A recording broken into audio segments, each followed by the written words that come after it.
Movie की शुरुआत होती है न्यूयॉर्क से, जहां एक व्यक्ति निक स्पिट्ज एक पुलिस ऑफिसर होता है और वो 3 बार डिटेक्टिव के एग्जाम में फेल भी हो चुका होता है। निक डिटेक्टिव के एग्जाम इसीलिए देता है ताकि उसकी सैलरी बढ़ सके, और दूसरी बात उसकी बीवी ऑड्री भी चाहती थी कि निक एक डिटेक्टिव बन जाए। यहाँ निक अपने दोस्त जिमी से कहता है कि वो डिनर पर उसकी बीवी ऑड्री को डिटेक्टिव एग्जाम में फेल होने वाली बात ना बताए, क्योंकि आज निक और ऑड्री की 15वीं वेडिंग एनिवर्सरी होती है। नेक्स्ट सीन में हम निक की वाइफ ऑड्री को देखते हैं, जो कि एक सैलून चलाती है। सैलून में ऑड्री की कस्टमर्स एंड कलीग अपने अपने पतियों की कमियां निकाल रही होती हैं। इसी मौके पर ऑड्री भी इनसे अपना दुख साझा करती है और बताती है कि उसके पति निक ने 15 साल पहले किए यूरोप ट्रिप के प्रॉमिस को आज तक पूरा नहीं किया है। फिर ऑड्री की कस्टमर से सजेस्ट करती है कि उसे आज अपनी वेडिंग एनिवर्सरी पर अपने पति से कहना चाहिए, शायद वो मान जाए और उसे यूरोप ट्रिप ले जाए। अगले सीन में निक और ऑड्री अपनी 15वीं वेडिंग एनिवर्सरी पर डिनर कर रहे होते हैं और इनके इस सेलिब्रेशन में जिमी और उसकी वाइफ होली भी होती है और इन्हें इनके 15वीं वेडिंग एनिवर्सरी विश करते हैं। और यह निक ऑड्री को अगले दिन सरप्राइज देने के लिए भी कहता है। पार्टी से आने के बाद ऑड्री फ्लॉस कर रही होती है, तभी उसे अपनी कस्टमर की कही बात याद आती है और निक से झगड़ने लगती है और उससे रूडली कहती है कि तुमने अभी तक यूरोप ट्रिप का प्रॉमिस पूरा क्यों नहीं किया। निक कहता है कि मैंने तुम्हें डिनर पर सरप्राइज देने का प्रॉमिस किया था। ऑड्री कहती है मुझे और कोई सरप्राइज नहीं चाहिए। दरअसल निक का सरप्राइज $50 का अमेज़न गिफ्ट कार्ड देने को होता है, पर वो अपना मूड बदलता है और कहता है ऑड्री हम यूरोप जा रहे हैं, यही है हमारा 15th wedding anniversary surprise gift. Audrey ये सुनकर बहुत खुश हो जाती है और निक को हक करती है। निक यूरोप ट्रिप सरप्राइज इसीलिए देता है क्योंकि वो ऑड्री को और ज्यादा हर्ट नहीं करना चाहता था। अगले सीन में हम देखते हैं कि ये दोनों यूरोप जाने वाली फ्लाइट में होते हैं, जहां निक खर्राटे लेकर सो रहा होता है, लेकिन निक की खर्राटों की वजह से ऑड्री सो नहीं पाती और थोड़ी देर माइंड रेस्ट के लिए चोरी छिपे फर्स्ट क्लास लाउंज में चली जाती है, जहां उसे ईयर प्लग दिखाई देती हैं। ऑड्री उन्हें उठा लेती है ताकि निक की खर्राटों से बच सके, पर एक अननोन व्यक्ति ऑड्री को देख लेता है और उससे कुछ सवाल पूछता है, लाइक तुम यूरोप क्यों जा रही हो। ऑड्री कहती है वो और उसके पति हनीमून के लिए जा रहे हैं। इसके बाद ये अननोन व्यक्ति ऑड्री को अपनी तरफ से ड्रिंक ऑफर करता है कि इतने में ही एक एयर होस्टेस वहां आ जाती है और ऑड्री को वापस लो क्लास केबिन में जाने के लिए कहती है। इस व्यक्ति को ये सब अच्छा नहीं लगता और कहता है कि ये मेरी गेस्ट है। एयर होस्टेस कहती है फर्स्ट क्लास केबिन के लिए इनके पास इनका खुद का टिकट होना चाहिए। इस व्यक्ति का सब्र टूटता है और कहता है चार्ल्स कैवेंडिश। ये सुनकर एयर होस्टेस सॉरी बोलती है और चुपचाप चली जाती है। ऑड्री भी ये देखकर शॉक रह जाती है। अब इन दोनों की बातों का सिलसिला शुरू होता है, जहां ये व्यक्ति बताता है कि चार्ल्स कैवेंडिश उसका नाम है और मैल्कम क्वींस जो कि एक $70 बिलियन के कारोबारी बिलियनर हैं, वो उनके अंकल हैं। और चार्ल्स की फियांसे को भी उन्होंने दूर कर दिया और वो खुद उससे शादी करने वाले हैं। और इसी हफ्ते मैल्कम क्वींस चार्ल्स की बेवफा फियांसे से अपनी बड़ी सी यॉट पर शादी करने वाले हैं और चार्ल्स भी इसी वक्त वहीं जा रहा है। इसके बाद चार्ल्स ऑड्री और उसके पति को भी यॉट पर अपनी तरफ से इनवाइट करता है। इधर निक भी खर्राटों भरी नींद से जागता है और ऑड्री को ना देखकर वह भी फर्स्ट क्लास लाउंज में आता है और देखता है कि ऑड्री यहाँ किसी अनजान शख्स से बातें कर रही है। ऑड्री निक को देख लेती है और निक को चार्ल्स से इंट्रोड्यूस कराती है और निक को भी बताती है कि चार्ल्स ने हमें बड़ी सी यॉट पर इनवाइट किया है, लेकिन निक साफ मना कर देता है और कहता है कि वो बस से ही जाएंगे और अपनी यूरोप ट्रिप पूरी करेंगे। नेक्स्ट सीन होता है स्पेन का, जहां ये देखते हैं कि बस में इनकी हालत बुरी होने वाली है, इसीलिए मौके पर ये अपना प्लान बदलते हैं और चार्ल्स कैवेंडिश के इनविटेशन को एक्सेप्ट कर लेते हैं। यॉट पर आने के बाद चार्ल्स एक एक करके सबसे इंट्रोड्यूस कराता है, लाइक सूजी जो कि चार्ल्स की फियांसे थी, पर अब वो उसके अंकल मैल्कम को प्यार करती है और आज रात उसकी शादी भी होने वाली है। सूजी निक और ऑड्री को यहाँ लाने से खुश नहीं होती और चार्ल्स से कहती है कि तुम नशे में हो क्या, पर चार्ल्स सूजी से सीधे मुंह बात नहीं करता है। इसके बाद चार्ल्स मैल्कम क्वींस का बेटा और चार्ल्स के कजिन टोबी क्वींस से इनकी मुलाकात कराता है, जिसकी हरकतें लड़कियों की तरह होती हैं। आगे के कैरेक्टर्स के बारे में हम वीडियो के साथ साथ जानेंगे। अगला सीन होता है रात का, जहां मैल्कम क्वींस अपने हेलीकॉप्टर से यॉट पर आते हैं। सब पार्टी एंजॉय कर रहे होते हैं, तभी मैल्कम क्वींस अपनी होने वाली बीवी सूजी के साथ पार्टी में एंटर करता है। अब मैल्कम क्वींस एक बूढ़ा व्यक्ति होता है जिसका एक पांव कब्र में होता है और वो इस उम्र में एक 23 साल की जवान लड़की सूजी से शादी कर रहा है। मैल्कम अपनी शादी पर अपनी नई बैसत भी लाता है। मैल्कम अपनी शादी के मौके पर अनाउंस करता है, लाइक चार्ल्स जो कि मैल्कम का भतीजा है, जुआन कार्लोस जो कि मैल्कम के पोते जैसा है, क्योंकि जुआन मैल्कम की रेस टीम का रेसर होता है और इससे पहले जुआन के डैड मैल्कम के लिए रेस लगाते थे। और अब जुआन रेस कार टीम का रेसर है कल्लन ओलेंगा, जिन्होंने मेलकम को बचाते वक्त अपनी एक आंख और एक हाथ गंवा दिया। महाराजा विक्रम गोविंदा, जो कि मेलकम का करीबी है और पैदाइशी महाराज है। टोबी क्विंस, जो कि मेलकम का बेटा है पर मेलकम उसे पसंद नहीं करता। ग्रेस बैलार्ड, जो कि मेलकम की करीबी है और पेशे से एक्टर है और चार्ल्स की एक्स गर्लफ्रेंड भी रह चुकी है। मेलकम इन सभी की तुलना हीरो से करता है और कहता है कि तुम में से किसी को मेरी प्रॉपर्टी से कोई हिस्सा नहीं मिलेगा और अपनी $70 बिलियन की प्रॉपर्टी सूजी के नाम करेगा। ये सब ग्रेस को अच्छा नहीं लगता और वो हॉल से बाहर चली जाती है, पर मेलकम किसी पर ध्यान नहीं देता और वसीयत पर साइन करने ही वाला होता है। लेकिन अचानक हॉल की लाइट चली जाती है। जब लाइट आती है तो देखते हैं कि मेलकम क्विंस, जो कि अपने बेटे तक को प्रॉपर्टी से बेदखल करने वाला था, वसीयत पर साइन करने से पहले ही अंधेरे में किसी ने क्विंस डैगर उसके सीने में घुसा दिया होता है और मेलकम वहीं मर जाता है। सब अचानक शॉक हो जाते हैं और मेलकम को मरा देखकर डर जाते हैं। ऑड्री कहती है कि निक एक डिटेक्टिव है और उसे इस सिचुएशन को संभालने दो। लेकिन दोस्तों, हम जानते हैं कि निक एक डिटेक्टिव नहीं है, क्योंकि उसने अपनी बीवी से इस बारे में झूठ बोला होता है। निक यॉट के कैप्टन से इस हॉल को लॉक करके चाबी उसे देने के लिए कहता है। एक एक करके सभी मेलकम की लाश को वहीं छोड़कर अपने अपने रूम में चले जाते हैं। निक और ऑड्री भी अपने रूम में होते हैं, जहाँ निक और ऑड्री मेलकम की मर्डर पर चर्चा कर रहे होते हैं। निक कहता है कि ये खून जरूर टोबी ने किया होगा, क्योंकि वो मेलकम का बेटा है और सबसे ज्यादा नुकसान उसी का होने वाला था। तभी गनशॉट की आवाज होती है, जिसे सुन निक और ऑड्री भी बाहर जाते हैं। ये देखते हैं कि मर्डरर ने टोबी को भी मार दिया है। निक और ऑड्री सोचते हैं कि अगर टोबी भी मर चुका है तो मर्डरर कौन है। सुबह होते ही यॉट मोंटे कार्लो पहुंचती है, जहां का इंस्पेक्टर डेला क्रोइक्स सबसे एक एक करके क्वेश्चन करता है। सभी लोगों का इशारा निक और ऑड्री पर होता है, क्योंकि मर्डर वाले दिन निक और ऑड्री ही सबसे अलग होते हैं और उसी रात को मर्डर भी हो जाता है। इसके बाद इंस्पेक्टर निक और ऑड्री को एक साथ बुलाता है और कहता है कि तुम पर मर्डर का शक सबसे ज्यादा है, क्योंकि वो यॉट पर 10 घंटे पहले ही आए और एक मर्डर हो गया।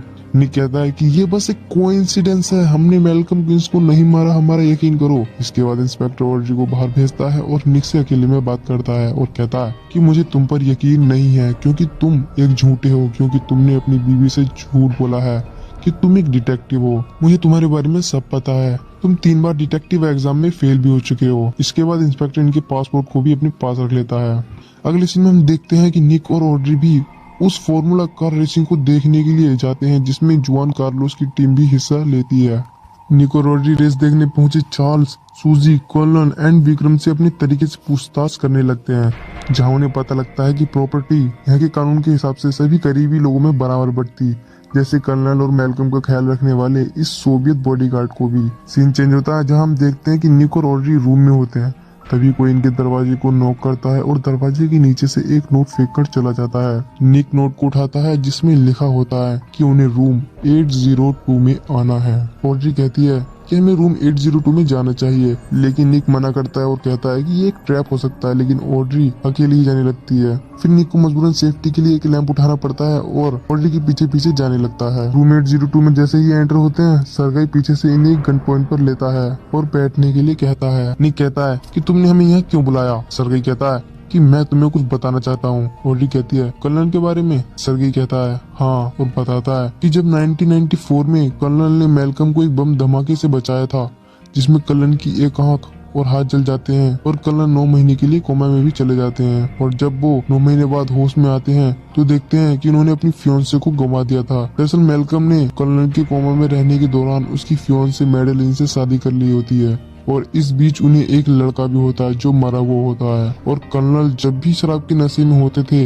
मेलकम को मारने की बात करते थे, क्योंकि मेलकम ने कर्नल की फियोन्से को उससे छीना होता है। तभी सरगाई के रूम की बेल बजती है, जिसे देखने के लिए सरगाई जाता है, लेकिन सरगाई के दरवाजा खुलने से पहले ही उस तरफ से कोई सरगाई पर गोली चला देता है, जिससे सरगाई मर जाता है। अब निक और ऑड्री का शक कर्नल पर जाता है और उन्हें लगता है कि अभी अभी सरगाई को भी उन्होंने ही मारा है। इससे पहले कि कर्नल कमरे में अगर इन्हें भी मार देते, ये दोनों खिड़की के रास्ते से निकलते हैं, जहाँ ये देखते हैं कि कर्नल फ्लॉस कर रहे होते हैं। अब इनका शक कर्नल से भी चला जाता है, क्योंकि कातिल सरगाई के रूम के बाहर है, तो कर्नल यहाँ फ्लॉस कैसे कर सकते हैं। इसके बाद ये खाली रूम देखकर उसमें घुस जाते हैं। तभी कोई उस रूम में आ जाता है। ये दोनों डर जाते हैं और बेड के नीचे छुप जाते हैं। तभी रूम में विक्रम और ग्रेस आते हैं और दोनों एक दूसरे के साथ इंटरकोर्स करने की कोशिश करते हैं, पर विक्रम नहीं कर पाता। इसके बाद ये दोनों बाहर चले जाते हैं और निक और ऑड्री भी बेड के नीचे से निकलते हैं और एक रेस्टोरेंट में बियर पीने के लिए जाते हैं, जहाँ टीवी में इनके बारे में कुछ न्यूज चल रही होती है, जिसमें इंस्पेक्टर डेला क्रोइक्स फ्रेंच में कुछ बोल रहा होता है। फिर निक बारटेंडर से उसकी ट्रांसलेट करने को कहता है, जहां बारटेंडर कहता है कि आप मोस्ट वांटेड मर्डरर हैं और आप एक पुलिस ऑफिसर हैं, डिटेक्टिव नहीं। ऑड्री कहती है नहीं ये डिटेक्टिव हैं। बारटेंडर कहता है नहीं, क्योंकि न्यूज में बताया जा रहा है ये 3 बार डिटेक्टिव एग्जाम में फेल हो चुके हैं। ऑड्री ये सुनकर एंग्री हो जाती है और बाहर जाने लगती है। निक ऑड्री को समझाने की कोशिश भी करता है। गुस्से में ऑड्री को हेयर ड्रेसर बोल देता है। ऑड्री को ये अच्छा नहीं लगता और यहाँ से चली जाती है। निक ऑड्री से माफी मांगने की कोशिश भी करता है, पर तभी चार्ल्स आता है और ऑड्री को अपने साथ ले जाता है और निक देखता रह जाता है। नेक्स्ट सीन में हम देखते हैं कि निक एक फोन को चुपके से सूजी के बैग में डाल देता है और सूजी को फॉलो करने के लिए अपने दोस्त जिमी की हेल्प लेता है। दूसरी तरफ चार्ल्स लेक कोमो पहुंच जाता है और ऑड्री को कार में बैठे रहने के लिए कहता है और खुद अपने लॉयर से मिलने के लिए चला जाता है। ऑड्री को कार में क्लैरिटी दिखती है जो कि एक एलर्जी की मेडिसिन होती है, पर ये क्लैरिटी जैपनीज होती है। यहाँ ऑड्री को रियलाइज होता है कि सूजी और चार्ल्स अब भी साथ हैं। ऑड्री भी चार्ल्स के पीछे पीछे चली जाती है, जहाँ उसे निक मिलता है। ऑड्री निक से कहती है कि तुम यहाँ क्या कर रहे हो। निक बताता है कि वो सूजी का पीछा करते हुए यहाँ आया है। ऑड्री निक को बताती है कि उसे चार्ल्स की कार में जैपनीज क्लैरिटी मिला, जिससे सूजी यूज करती है। ये दोनों समझ जाते हैं कि सूजी का मैल्कम के साथ शादी करने का सिर्फ नाटक था। तभी इन पर कोई गोलीबारी कर देता है, पर ये किसी तरह लाइब्रेरी की बुक्स को गिराकर भागते हैं। ये दोनों लाइब्रेरी के बाहर आते हैं, जहां इन्हें जुआन कार्लोस दिखता है और जुआन को इंग्लिश नहीं आती है। इसीलिए निक लैटिन में जुआन से सूजी किधर गई पूछता है, तो जुआन इशारे से बताता है कि वो इधर भागी है और जुआन खुद भी इनके साथ जाता है। तभी सूजी पीछे से इन तीनों को गन पॉइंट पर लेती है और गन चलाने वाली होती है। फिर तभी कोई हैलोवीन मास्क पहने एक अनजान शख्स सूजी को भी मार देता है।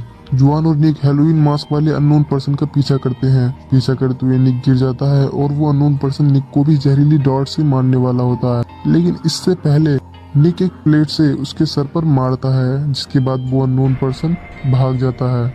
इससे पहले कि पुलिस वहां आती, निक और ऑड्री भी वहां से भाग जाते हैं। अगले सीन में हम देखते हैं कि निक पुलिस इंस्पेक्टर डेला क्रोइक्स को कॉल करता है और क्वींस विला पर आने के लिए कहता है और बताता है कि आपको असली खूनी वहीं मिल जाएगा।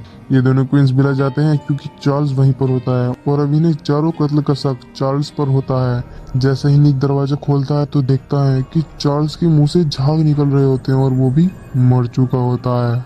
अब ये दोनों टेंशन में आ जाते हैं, क्योंकि अगर चार्ल्स भी मर्डरर नहीं है तो कौन है। ये दोनों अपना प्लान बदलते हैं और अपने कपड़े चेंज करके पूरी कॉन्फिडेंस के साथ नीचे जाते हैं, जैसे इन्हें खूनी के बारे में पता है, पर असल में इन्हें कुछ नहीं पता होता। तभी इंस्पेक्टर डेला क्रोइक्स भी वहां पहुंचता है और इन्हें अरेस्ट करने के लिए कहता है और बताता है कि उन्हें इन मर्डरर के लिए फांसी नहीं होगी, क्योंकि फ्रेंच कानून में आज तक किसी को फांसी नहीं हुई। निकोलॉजी को कर्नल की बातें याद आती हैं, जिसके अनुसार वसीयत में कुछ भी लिखा हो, प्रॉपर्टी मैल्कम के दोनों बेटों में बराबर बढ़ती। ग्रिस कहती है क्या दोनों बेटे, पर मैल्कम का तो एक ही बेटा था, टोबे।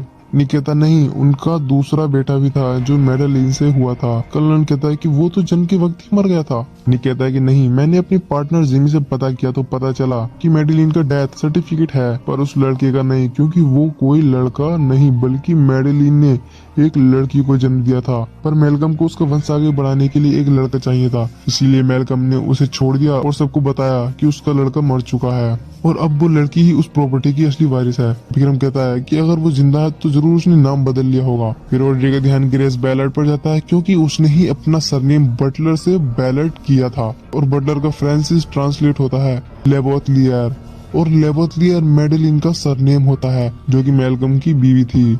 फिर ग्रेस कबूलती है और कहती है कि हाँ वो ही मैल्कम क्वींस और मेडेलिन लेबोथलियर की बेटी है, जिसे मरा हुआ घोषित कर दिया था, और मैं ही इस पूरी प्रॉपर्टी की असली मालिक हूँ। पर मैंने ना ही मैल्कम को मारा और ना ही किसी और को। पर इंस्पेक्टर डेला क्रोइक्स बिना पुख्ता सबूत के ग्रेस को अरेस्ट नहीं कर सकते थे। ग्रेस कहती है अगर आपकी इजाजत हो तो मैं अब जाना चाहूंगी। इतना कहकर ग्रेस जाने लगती है, लेकिन ऑड्री का ध्यान ग्रेस की हेड पर जाता है। ऑड्री कहती है कि अपनी हेड उतारो। ग्रेस कहती है क्यों? ऑड्री कहती है क्योंकि निक ने मर्डरर के सर पर एक प्लेट से हमला किया था, जिससे उसके सर पर एक निशान बन गया होगा। पर ग्रेस हेड उतारने से मना करती है, लेकिन इंस्पेक्टर पीछे से हेड को उतार लेता है, जहां हम देखते हैं कि ग्रेस के सर पर प्लेट का निशान होता है। ग्रेस अपनी गन निकालती है, पर जुआन कार्लोस ग्रेस की ओर बढ़ता है, पर ग्रेस उसके सर पर गन मारती है, जिससे वो बेहोश हो जाता है और ऑड्री के सिर पर गन पॉइंट करती है। लेकिन निक कर्नल की रिवॉल्वर निकालता है और ग्रेस के कंधे पर चलाता है, जिससे ग्रेस वहीं बेहोश हो जाती है। इसके बाद पुलिस ग्रेस को अपने कब्जे में लेती है। नेक्स्ट सीन में ऑड्री जुआन कार्लोस की बहादुरी के लिए थैंक यू कह रही होती है। जुआन कहता है